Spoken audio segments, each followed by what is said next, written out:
내가 깎는 게 소득공제인지 세액공제인지만 알아도 소득이 많은 쪽에 붙여야겠다. 아니면 내 한도가 다 찬 것 같네? 내 배우자한테 넘겨야겠다. 세액공제는 자, 이런 판단을 할 수가 있다는 거죠. 자, 이걸 알면 사실 오늘의 소유 사실 끝났습니다.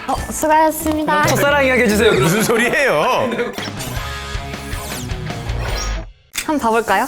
한번 볼까요? 일단 이름을 쓰시고 제가 좀 와봤잖아요. 그래도 경험이 있으신가 익숙하시네요. 1번 주가가 하락할 때 이익을 얻기 위해서 주식을 보유하지 않은 상태에서 왜 이렇게 어려워 갑자기? 너무 어려운데? 이거 저번보다 진짜 훨씬 어려워요. 근데 진짜 모르겠다. 이번 편 진짜 어렵다. 오늘 너무 어려울 것 같아. 자, 여러분, 어느새 저희 수업이 벌써 10교시에 도달했습니다. 약속했던 10교시 하는데, 자, 오늘은 어떤 학생이 하는지 보겠습니다. 유채민 학생. 한 번 왔어서 그런지 몰라도 4문제 중에 2문제를 맞춰주셨네요. 아마 2번째 왔으니까 이번 시간 더 잘하지 않을까 생각하고, 우리 이범 학생. 처음 본 학생인데, 안타깝게도 4문제를 다 틀리셨네요. 자, 오늘은 마지막 교시인 만큼 제가 가장 필요한 세금에 관한 내용을 갖고 왔습니다. 자, 마지막 시간 저와 함께 힘차게 가보시죠. 자, 오늘 10화 마지막 마지막 편에 오신 여러분들 환영합니다. 아니, 지난번에 뵀던 아이에뱅크 사내 아나운서 유채민 양이 계시네요. 네, 다시 오신 거 보니까 요 마지막 화를 훈훈하게 장식하라. 맞습니다. 우리 주님께서 화려하게 막을 내려라 라고 하셔가지고 이렇게 자리했습니다. 그 옆에 계신 분은 이범 씨라고 하는데 맞습니다. 네. 아니 누가 봐도 모델이시거든요. 감사하게 불러주셔가지고 오늘 많이 배우려고 왔습니다. 오늘 배울 주제가 연말정산인데 연말정산은 세금이기 때문에 사실은 파고 들어갈수록 너무나 복잡하고 외우기가 좀 어렵고 그래요. 그래서 오늘은 가장 간단한 개념만 알면은 여러분들의 세금을 아낄 수 있습니다. 오늘 완전 유익하겠다. 연말정산 세금에 대한 내용을 할 때 이제 항상 하는 말이 있어요. 세상에는 피할 수 없는 게 2개가 있다. 피할 수 없는 거? 아주 유명한 말이에요. 벤자민 플랭클린이라고. 제 눈치가 좀 빠르니까 세금이겠다. 하나는 세금과 죽음은 피할 수 없다. 그 말인즉슨 피할 수는 없는데 줄일 수는 있습니다. 절세인 거죠, 그러면? 절세는 할 수 있습니다. 이제 곧 연말정산 기간이 다가옵니다. 연말정산은 왜 하는 걸까요? 더 냈으면은 그거를 이제 세금을 더 받고. 오, 비슷해요. 뭔가 이 근로자들의 그 경제 규모를 파악하기 위해서 나라에서 우리나라 근로자들이라면 다 세금을 내잖아요. 근데 국가가 한 명 한 명의 상황을 다 알 수가 없어요. 간이 세액표에 의해서 세금을 이미 매겨서 여러분들 세금을 이미 냈어요. 그거를 원천징수라고 하죠. 3.3%. 뭐 그런 것들 3.3% 맞습니다. 3.3%에 프리랜서 원징이 3.3%고 직장인들은 예를 들면 뭐 월급이 400이야. 그럼 계좌에 400 들어옵니까? 떼고 들어와요. 이미 다 떼고 들어오죠. 사대보험. 그럼요. 그런 것도 다 세금 다 떼고 들어요. 원천 징수를 이미 국가가 다 했어요. 하지만 나는 내가 낸 세금에 비해서 예를 들면은 아이도 많고 부모님도 모셨고 뭐 학원비도 들었고 뭐 의료비도 들었어요. 그럼 이런 것들은 세금에서 빼주세요라고 신고하는 게 연말정산이라고 할 수 있습니다. 자, 일단 연말정산을 하기 전에 여러분들한테 소득공제와 세액공제의 차이를 알려드려야 됩니다. 소득공제. 이게 오늘의 사실 핵심이에요. 딱 요것만 배워가면 끝입니다. 그걸 알기 위해서는 여러분들이 자, 총 근로소득이 있습니다. 여기에 대해서 세율로 어떤 과세를 때려야 되잖아요. 하지만 여러분들이 총 근로소득에서 빼줘야 될 소득공제라는 게 존재합니다. 총 근로소득이 예를 들면 1억 원이야. 하지만 나는 1억 원 말고 빼줘야 될 게 있어요 라고 이제 보고하는 겁니다. 자, 그럼 뭐가 나오냐면 과세 표준. 표준이라는 게 나와요. 그러니까 예를 들면은 1억. 하지만 나는 이런저런 소득공제 국가한테 나는 빼줄 게 한 1,000만 원 정도 있어요. 그러면은 과세 표준은 한 9천만 원 정도 되는 거예요. 그래서 요 과세 표준이라는 거에다가 어떻게 합니까? 여기다가 이제 세율을 곱하죠.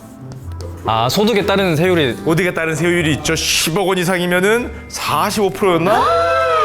여러분들이 세율 45%를 꼭 내는 그날이 오기를 기원드리겠습니다. 자, 그래서 과세 표준이 나와서 세율을 곱하면은 뭐가 나옵니까?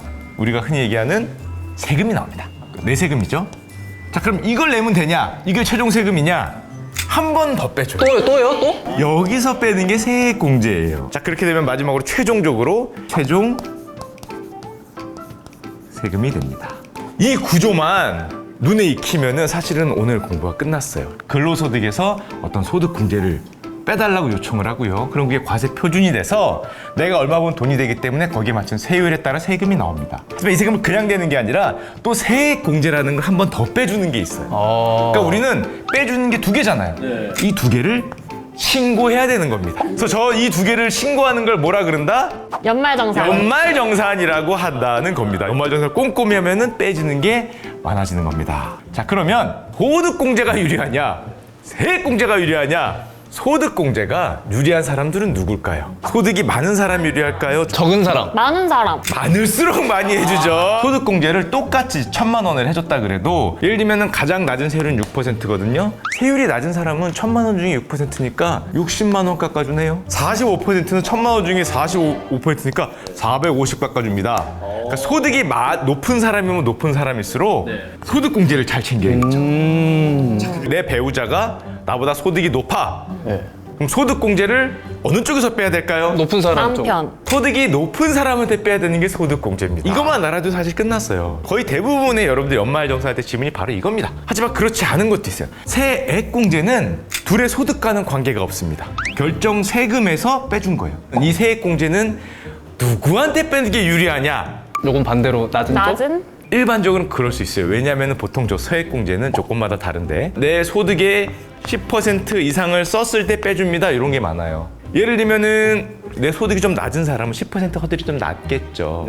그러면은 소득이 낮은 사람한테 세액공제를 해주는 게 더 쉽게 세금을 차감을 받을 수 있고요. 근데 내가 세액공제할 게 많아. 세액공제가 무한정 되지 않습니다. 여길 넘으면 공제를 해주는데 여기까지밖에 안 해줘요. 내 한도가 가득 찼어. 근데 여기다 더 쌓아봐야 안 깎아주잖아요. 그럴 때는 내 배우자 쪽으로 하면은 배우자 이거를 다시 한번 쓸 수 있겠죠.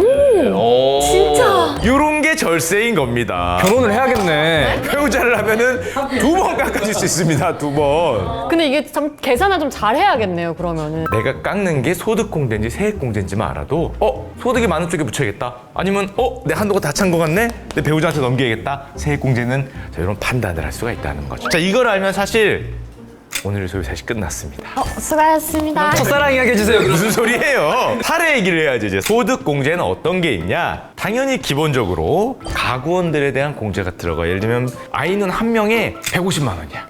오. 아이가 3명이야.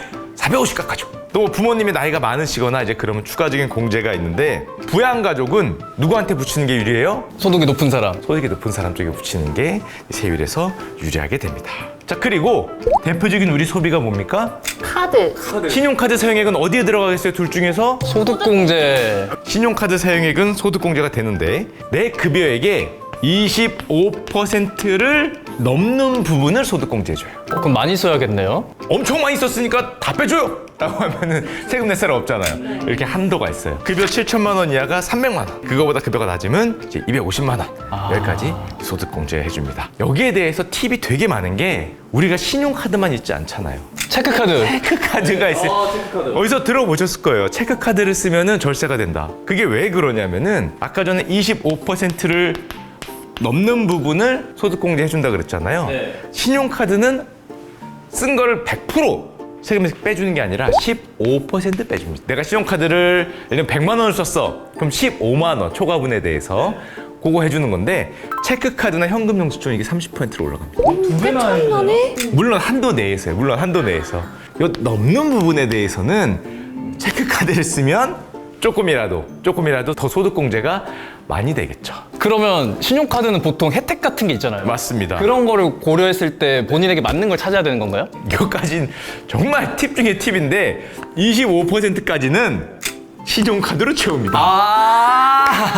그 나머지는 전부 다 체크카드. 요 넘는 거를 체크카드로 채워요. 이제 그런 팁도 있는데 정말 꼼꼼한 분들. 그리고 요 넘는 분을 예를 들면 전통시장은 추가 알파가 있거든요. 뭐 대중교통, 전통시장, 뭐 공연 뭐 이런 것들 그런 것들은 추가 알파가 있어요. 그러니까 여기를 이제 그런 걸로 채우는 분들이 와, 진짜 역시 똑똑해야지 진짜 잘 사는. 진짜.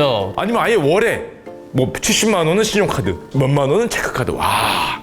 똑순입니다. 소득공제는 고소득자와 저소득자가 같은 금액이라도 깎이는 세금이 달랐죠? 세액공제는 이미 세율이 적용되고 나온 거예요. 따라서 저소득자건 고소득자건 동일한 금액이 깎입니다. 오히려 잘만 챙기면 세금에서 다이렉트로 깎여줄 수 있는 더 꼼꼼히 챙겨야 되는 그런 분야라고 할 수 있어요. 일단 세액공제 종류는 근로자라면 사실 누구나 기본적으로 깎아주는 게 있습니다. 근로자라면 누구나 깎아주는 이제 근로소득 세액공제 있는데 이건 뭐 자동적으로 깎아주니까 여러분들 관심이 별로 없어요. 가장 중요한 세액공제, 자녀 세액공제가 있어요. 아까 전에 부양가족은 소득공제 들어갔잖아요. 네. 근데 왜 자녀는 세액공제 한 번 더 들어가냐? 이때의 자녀는 출산한 지 얼마 안 된. 아, 신생아. 올해 출산, 올해 입양 뭐 이런 케이스가 있을 땐 내가 올해 돈 더 많이 쓰잖아요. 그러니까 국가가 아 그래?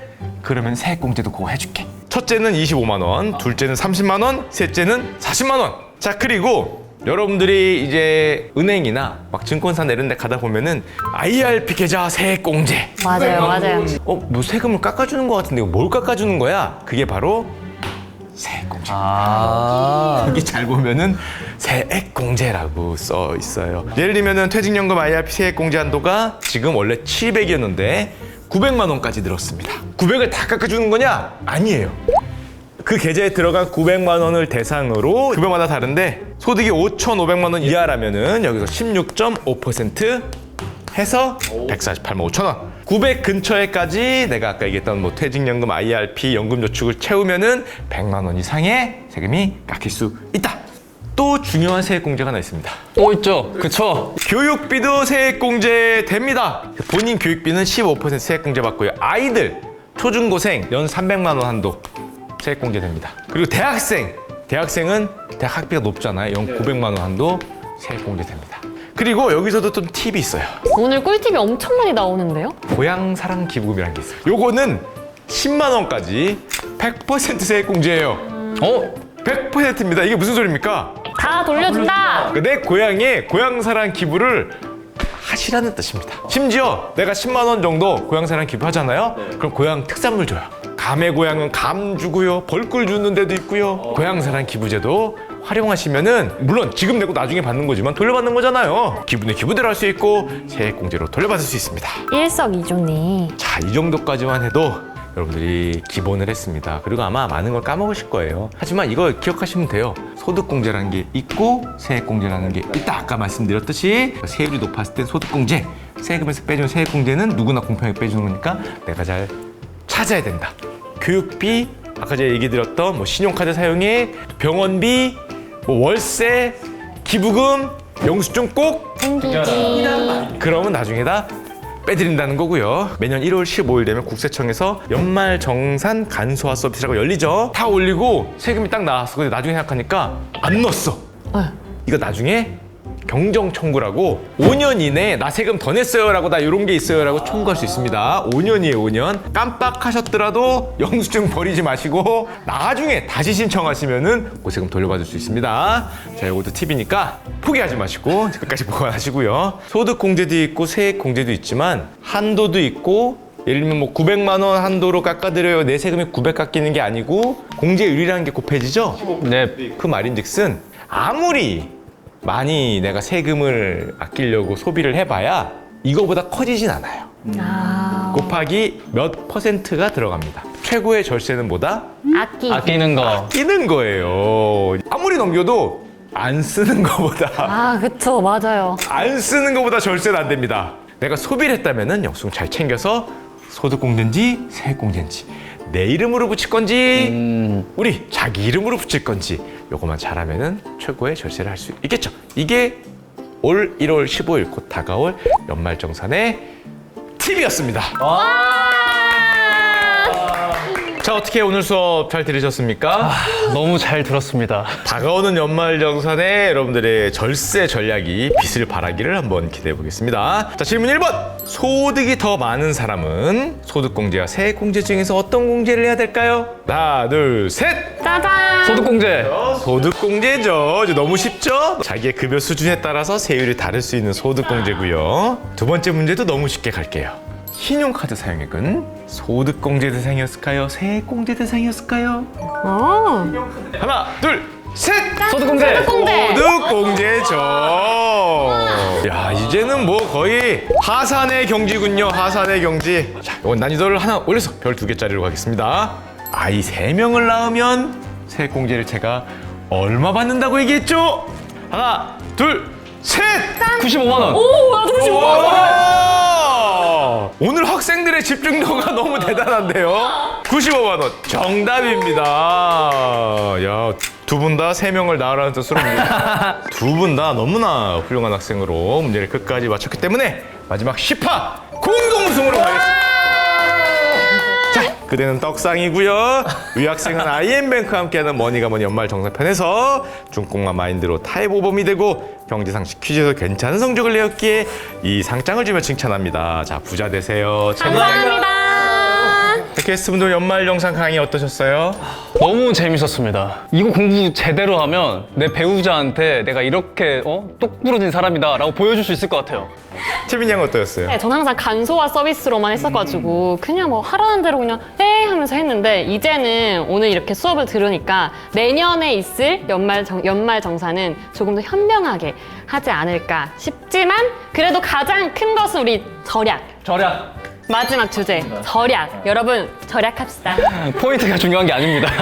IM뱅크와 슈크하게 함께한 머니가 머니 수업은 여기서 마무리됐습니다. 정말 심혈을 다해서 제가 준비했다고 생각하는데 여러분한테 큰 도움이 됐으면 좋겠고요. 그동안 10화 동안 IM뱅크 사랑해주셔서 정말 감사합니다. 자, 여러분 감사했습니다. 와.